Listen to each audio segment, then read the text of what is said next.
শ্রী গুরুদেবের কৃপায় শ্রী গৌরহরির কৃপায় এই ভাগবত আস্বাদন করবার সুযোগ পেয়েছি। তো দুদিন আগে গুরু পূর্ণিমা গিয়েছে। মহাজন বললেন, গুরু শব্দে অন্ধকার, গুরু শব্দে তেজ, অন্ধকার নাশ করে ব্রহ্ম তেজ, সেতু গুরুর নাম ভজ নির্ভার, গুরুই পরম মুখ্য, গুরু সর্বসার, গুরু বিনা না দেন ভক্তি শ্রী হরি, তাই প্রেমানন্দে বদন করে বল হরি দয়াল তাই আনন্দে হরি। কাশীতে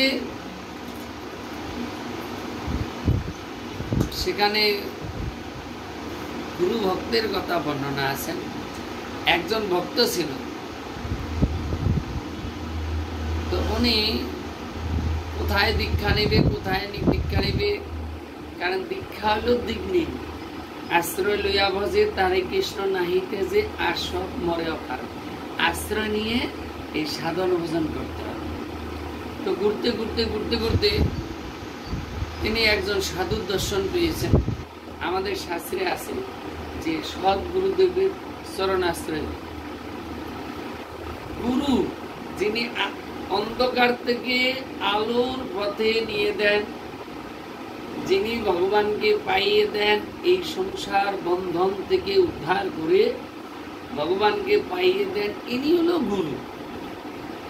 এখন সেই ভক্ত খুঁজতে খুঁজতে তিনি নিষ্কিঞ্চন বৈষ্ণব মনে হল, তার কাছে দীক্ষা গ্রহণ করলেন। এখন যার কাছে দীক্ষা গ্রহণ করেছিলেন ইনি একজন ছিল পরম শুদ্ধ বৈষ্ণব। এখন মাগো তার কুষ্ঠ ব্যাধি হল। এখন এই কুষ্ঠ ব্যাধি যখন হয়েছে, সকল শিষ্য ভক্তদের কাছে প্রার্থনা করেছেন, দেখো আমার তো এই ব্যাধি এলো,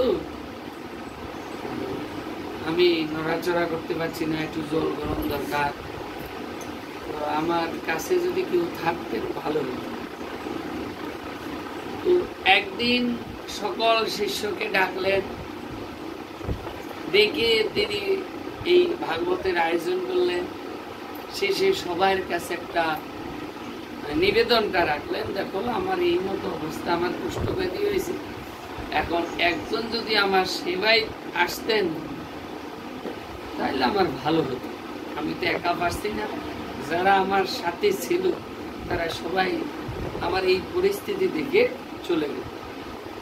সাথীর সাথী ছিল যারা কর্মক্ষমতা, দুরবস্থা দেখে তারা সবাই চলে যায়। যতদিন দেহের বল থাকবে ততদিন সবাই ভালোবাসবে, যতদিন আমরা খাটতে পারবো সবাই ভালোবাসবে, যেদিন খাটতে পারবো না আর কেউ ভালোবাসবে। তাই আজকে এখন এই অবস্থা বাবাজির দেখে সকল শিষ্য ভক্তরা ওনাকে দেখে সব পালিয়ে গেল। ওনার এই কথা শুনে যারা এসেছেন তারাও চলে গেল। একজন ভক্ত যিনি শেষে সর্বশেষে দীক্ষা নিলেন, তিনি বলছে, বাবা যদি আপনি আদেশ করেন তাহলে আমি আপনার সেবার যোগ্য কিনা জানি না, আমি চেষ্টা করবো যেন আপনার সেবা করতে পারি। উনি বললেন, বাবা হ্যাঁ, আমার তো এখন অচল অবস্থা, এই অবস্থায় যদি একজন কেউ আমার পাশে আসতেন তাহলে আমার একটু ভালো হতো। যাই হোক, উনি বলে, বাবা আমার ইচ্ছা একটু আপনার সেবা করবো, এবার আপনি সেবায় যদি লাগে আমার যাও। সেবা করছে, প্রতিদিন সকালবেলায় গরম জল করে তাকে স্নান করানো, তাকে ওষুধ দেওয়া, তার সময়ে সময়ে তার সেবা দেওয়া, এগুলো করতে। এখন উনি কাশীর যে বিশ্বনাথ আছে, কাশীর ভগবান হল বিশ্বনাথ, সেই মন্দিরে আর যেদিন থেকে গুরু সেবায় নিয়োজিত হয়েছেন তিনি প্রতিদিন গঙ্গায় স্নান করতেন, ওই ভক্ত, ওই শিষ্য। আর ওই কাশী বিশ্বনাথের প্রণাম করে নিজের ঘরে তিনি সাধন ভোজন পারতেন করতেন। তো তিনি গুরুকরণ করেন। এখন গুরুর চরণ যখন আশ্রয় নিয়েছেন, গুরুদেবের কুষ্ঠব্যাধি হয়েছে এই দেখে এবার গুরুদেব সবাইকে ডাকলেন, গুরুদেবের কথা মতো গুরুদেবের সেবায় নিয়োজিত। দিন যাচ্ছে, এখন ওই গুরু সেবাই করেন। আর যে প্রতিদিন গঙ্গার স্নানে যেতেন, কাশী বিশ্বনাথের কাছে যেতেন, আর সেগুলো সব ভুলে গেল। এই দেখে কাশীর বিশ্বনাথ চিন্তা করলো এই ভক্তটা আসে না, তো এই ভক্ত বিশ্বনাথ তো অন্তর্যামী, তিনি তো পরম বৈষ্ণব। তিনি একদিন যাচ্ছে, পার্বতী জিজ্ঞাসা করছে, কোথায় যাচ্ছ ঠাকুর?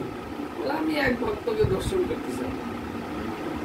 তুমি ভক্তকে দর্শন করতে যাবে? হাজার হাজার লোক, হাজার হাজার ভক্ত, হাজার হাজার মানুষ তোমাকে দর্শন করতে আসে, তুমি ভক্তকে দর্শন করতে যাবে, সে আবার কেমন ভক্ত? পার্বতী, এটা মুখে বলা যাবে না, দেখে অনুভব করতে। শিব একদিন পার্বতীকে বলেছিলেন,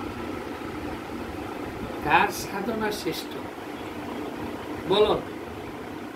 ঠাকুর তখন শিব ঠাকুর বলছে, এই জগতে বিষ্ণুর আরাধনা হলো শ্রেষ্ঠ। বিষ্ণুর আরাধনার উপরে কোনো সাধন বোঝন নেই, কিন্তু তার স্ত্রী শ্রেষ্ঠ হলো যিনি গুরু সেবা করেন। এই বিষ্ণুর আরাধনার স্ত্রী গুরু সেবা হলো শ্রেষ্ঠ। এখন আজকে পার্বতী বললেন, আমি যেতে পারি তোমার সাথে? বলে, হ্যাঁ চলো। ভক্ত দর্শন করলে ভক্তির উদয় হয়, আর ভক্তির উদয় হলে তবে হৃদয়ে এই ভগবানের নাম জানে। শিব আর পার্বতী এখন আসলো। এখন ওই দরজায় একজন ছিল, তাকে জিজ্ঞাসা করছে যে এখানে ওই ওনার নাম হলো ভক্ত দাস, ভক্ত দাস আছেন? বলে, হ্যাঁ আছেন। কোথায়? বলে, উনি তো এখন গুরু সেবা করেন। শিব ঠাকুর গিয়েছে ছদ্মবেশে। বলে, ভক্ত দাসের সাথে এসে দরকার ছিল। ভক্ত দাসকে গিয়ে বললেন যে তোমাকে একজন ডাকছে। ভক্ত দাস শুনে বললেন, দেখো আমার গুরু সেবা ছেড়ে আমি যেটা ব্রত করেছি, আমি গুরু সেবা করবো, আর এই ব্রত থেকে আমি এক পাও এদিক ওদিক হব না। বলে, না, যিনি এসছেন উনি পরম বৈষ্ণব, ব্রাহ্মণ, ঊর্ধ্ব তিলক আছে, মাথায় শিখা আছে, গলায় মালা আছেন, পরম বৈষ্ণব। তিনি জপ করতে করতে আসতেন, ব্রাহ্মণ এবং বৈষ্ণব তোমাকে ডাকছেন। বলে, না, যেই ডাকো আমি এখন যেতে পারি। শিব ঠাকুরকে এসে বললেন, দরজার সামনে এসে, উনি গুরু সেবা করছেন ভক্ত দাস, এখন আপনার কথা শুনতে পারবে না, আপনার জন্য উনি কিছু করতে পারবে। তখন নিজে রূপ ধারণ করেছেন, পার্বতীও নিজে রূপ ধারণ করেছেন, আর শিব ঠাকুরও নিজে রূপ ধারণ করেছেন। বলো যে শিব আর পার্বতী এসছেন, তখন ওই গুরু সেবা করছেন আর মাথাটা এভাবে নামাইলেন, প্রণাম করলেন যে আমি শিব বাবা শিব আর মা পার্বতীকে প্রণাম করি, শ্রদ্ধা করি, কিন্তু বলো যে দয়া করি অপরাধ যেন না নেয়, এই গুরু সেবা ছেড়ে আমি এখন যেতে পারি। পার্বতী বললেন, তাহলে এখন কি করা যায়? যাবা ভিতরে? চলো যাই, একটু দেখি সেই ভক্তকে দর্শন এবার দিয়েছেন। কি এখন সেই ভক্তকে দর্শন করলেন, দেখলেন পুরুষ রক্ত এগুলো পরিষ্কার করছেন গরম জল।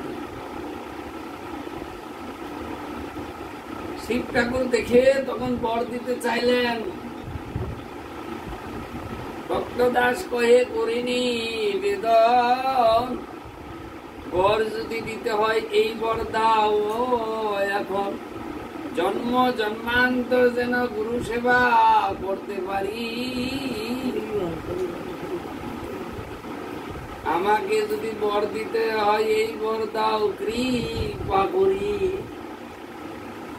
বললেন, তুমি আমাকে বিশ্বনাথ, বিশ্বের নাথ, তুমি এসেছো আজকে আমাকে কৃপা করবার জন্য, তুমি এসেছো আমাকে বর দেওয়ার জন্য।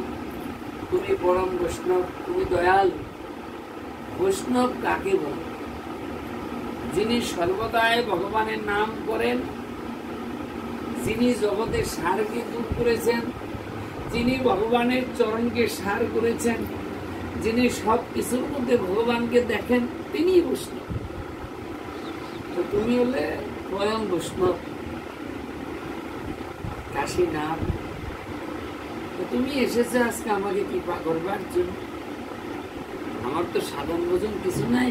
সাধন ভোজন যদি কিছু থাকে, আমি গুরুর কৃপায় আজ গুরু সেবা করছি। তাই তোমার কাছে আমার একটা নিবেদন, বর যদি দিতে হয় এই বর দাও, আমি যেন গুরু সেবা করি। শিব আর পার্বতী ওই ভক্তকে দর্শন করে চলে এলেন। ভগবান যেন তোমার মনের বাসনা পূরণ বলে চলে এসে। এখন এই মতো অবস্থা কিছুদিন গেল। নারায়ণ তিনি আজকে বৈকুণ্ঠে ছেড়ে যাত্রা করছেন। মা লক্ষ্মী বলছে, দাঁড়াও, তুমি কোথায় যাচ্ছ? এই টাইমে তো যাও না। বলে, শুনুন, একজন সে গুরু সেবা করছে, তা আমার ইচ্ছা, জীবনে তো আমি কিছু করলাম না, ভক্ত সেবাও করলাম না, গুরু সেবাও করলাম না। বৈকুণ্ঠ হলো কি ঐশ্বর্য, ঐশ্বর্যের মধ্যে থেকে থেকে আর ভালো লাগছে না। আমার ইচ্ছা আমি গুরু সেবা। আচ্ছা তাহলে যাবে ঠাকুর, কিন্তু আমি কি তোমার সাথে যেতে পারি? দেখুন, আমি আজকে সেবা করব, আমি আজকে সাধু সেবা কি বৈষ্ণব সেবা যাই বলে, কিন্তু সেই অধিকারে কি আমি নিজে অনেক কিছু ভাবতে পারি, কিন্তু আসলে কি আমি সেই অধিকারী? এই আজকে লক্ষ্মী বললেন, ঠাকুর আমি কি তোমার সাথে কি যেতে পারি? নারায়ণ বলছে, দেখো, ভক্ত দর্শন করাও ভাগ্যের দরকার। এখন যাচ্ছি, সেই দর্শন কি আমার কপালে হয় তার নাই ঠিক, হয় কি না হয়, তোমার ইচ্ছা হয় চলো। তখন লক্ষ্মী আর নারায়ণ দুজন আসলেন, এসে সেই কাশী গ্রামে আসলেন। এসে তারা এসছেন কিভাবে? ছদ্মবেশ। ছদ্মবেশ মানে চেনা যায়। এসছেন, এসে এখন একজন দাঁড়িয়ে আছে, তাকে জিজ্ঞাসা করছেন যে ভিতরে একটু প্রবেশ করা যাবে? অনুমতি ছাড়া তো এখানে প্রবেশ নিষেধ। ইচ্ছা বলো, দেখো আমরা বহু দূর থেকে এসছি, একটু গুরুদেবকে দর্শন করব, ইচ্ছা। তখন ভিতরে গেলেন, ভিতরে গিয়ে জিজ্ঞাসা করলেন। ভক্তদাস বললেন, এখন ওইখানের সম্পূর্ণ দায়িত্ব ভক্তদাসের উপর চলে গেল। ভক্তদাস তখন বলছে, দেখো যিনি এসছেন বলো আসতে। এবার এসেছে, আসার পর এখন লক্ষ্মী আর নারায়ণ দেখে অবাক, দেখছে গুরুদেবীর অবস্থা এমন অবস্থা, তাকানোই যাচ্ছে না। দুর্গন্ধ, মাংস, ফুল যেগুলো কষে কষে বলে যাচ্ছে। ভক্তদাস তিনি যতটা পাচ্ছেন সবসময় গুরুদেবকে পরিষ্কার রাখার চেষ্টা করছেন। নারায়ণ তখন বলছে, যে ভক্তদাস তুমি যে গুরু সেবা করছো, আমি অনেক জায়গায় গিয়েছি, আমি যাকে যে বর দিয়েছি একদম সেই বর 100-তে 100 ফলে গেল। তাই তুমি আমার কাছে বর চাও। আমি ছোটবেলার থেকে ভগবানের তপস্যা করেই যাচ্ছি এবং আমার বাক্য কখনো ইতিবুতি পারে। তুমি আজকে যা চাইবে, তুমি যদি মনে করো আমি স্বর্গের ইন্দ্র হব, ইন্দ্র হয়ে যাবে। তুমি যদি মনে করো আমি ব্রহ্মলোক দখল করবো, ব্রহ্মলোক দখল করবো। তুমি যদি মনে করো আমি শিবলোক দখল করবো, শিবলোক দখল করবে। তুমি যদি মনে করো বৈকুণ্ঠ দখল করবে, বৈকুণ্ঠ দখল করে নিবে। কিন্তু তুমি একবার বলো তোমার কি চাই। ভক্তদাস করা জোরে সাহি সেই বৈষ্ণবের প্রাণে, বর যদি দিবেন আমি নিবেদন করি আপনার চরণে। যেই কুলেতে জন্ম, জন্ম যেই দেহ পাই, গুরু সঙ্গ গুরু সেবা ছাড়া আর কিছু নাই চাই। ভক্তদাস নারায়ণের কাছে প্রার্থনা করলেন আমি যেন গুরুদেবের সেবা করতে পারি, জন্ম হওয়ার সাথে সাথে যেন আমি গুরু সেবা করতে পারি। এখন নারায়ণ বলছে দেখো তুমি তো গুরু সেবা করেছ, বলে এই জন্মে গুরুদেবের কৃপায় যেটুকু পারছে সেটুকু করছে, কিন্তু সামনের আবার যদি আমি জন্ম হয়, কারণ বিধি কাকে কিভাবে কোথায় রাখবে তা তো আমার বলা যায় না।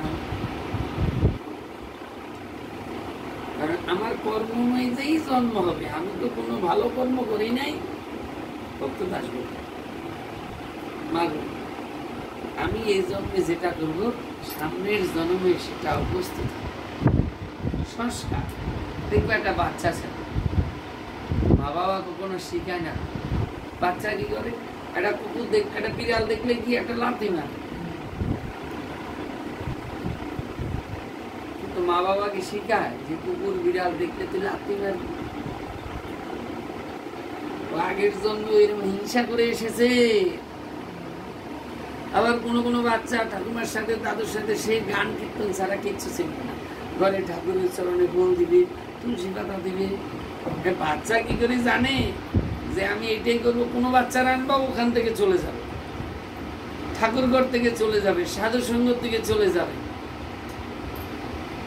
আগেকার যারা মায়েরা ছিল, আজ থেকে মোটামুটি ধরে নাও 50-60 বছর আগে যারা মায়েরা ছিল, 100 জনের মধ্যে 25 জন মায়েরা পরম ভক্ত ছিল। যখন স্বামী বিবেকানন্দ এসেছিলেন তখন রামকৃষ্ণ ঠাকুর ছিলেন, বিবেকানন্দ ছিলেন, রবি ঠাকুর ছিলেন,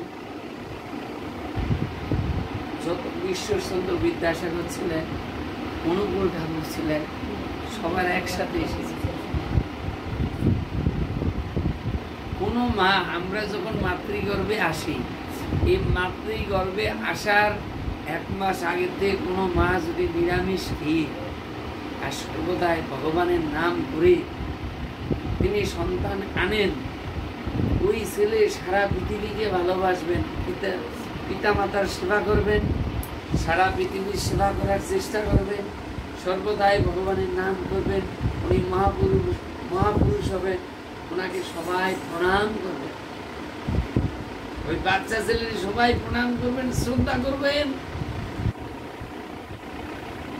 মা যদি উল্টো পাল্টা জিনিস খায়, মা যদি উল্টো পাল্টা চিন্তা করে, মা যদি সিনেমার মারপিট দেখে, মা যদি সিনেমার ওই নৃত্য দেখে সন্তান গর্ভে আসার আগে বা সন্তান গর্ভে আসলে, ওই ছেলেও কিন্তু তাই করে। এই জন্য মা বাবার থেকে আমরা সবকিছু আমাদের আসবে। আমরা যেরকম মা বাবা যেরকম হবে, আমাদের কর্ম ফলে ভগবান আত্মাটা ওই মা বাবার গল্প।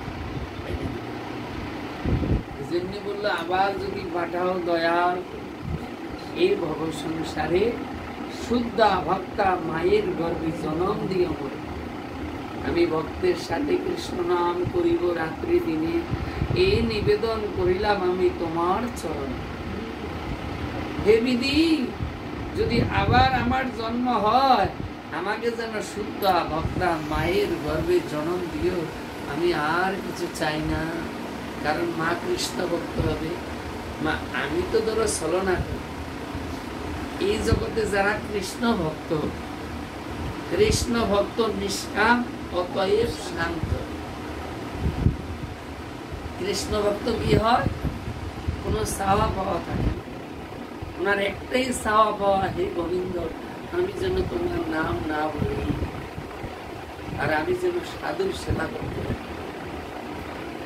সাধু সঙ্গ সর্বশাস্ত্রে কয়, লভমাত্র সাধু সঙ্গ সর্বসিদ্ধ।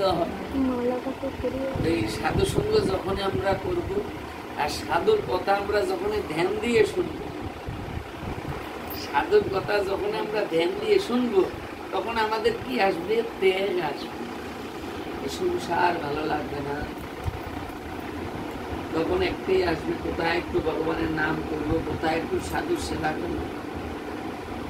তাই আজকে নারায়ণ তখন ওই ভক্ত দাসকে বললেন, ভক্ত দাস তুমি আমার কাছে বর চাও, বলে বর দিতে বর দাও, যদি আবার আমার জন্ম হয় তাহলে আমি যেন আমি গুরুদেবের সেবা যেন আমার কৃষ্ণ সেবা জগৎময়, গুরু সেবা নারায়ণ বর দিতে চাইছিল, স্বয়ং শিব ঠাকুর বর দিতে চেয়েছিলেন, কিন্তু একটাই বর নিয়েছেন, আমি যেন গুরু সেবা করতে পারি। তাই মাগুর গীতায় লেখা আছে, তদ্বিধি প্রতিপাতেন পরিপ্রশ্নয়ে শিবয়া উপদেক্তি জ্ঞানং জ্ঞানিনং তত্ত্বদর্শিনং। হে অর্জুন, তুমি গুরুদেবের সেবা করো, গুরু সেবা করলে তুমি ভগবানকে লাভ করবে। এইবার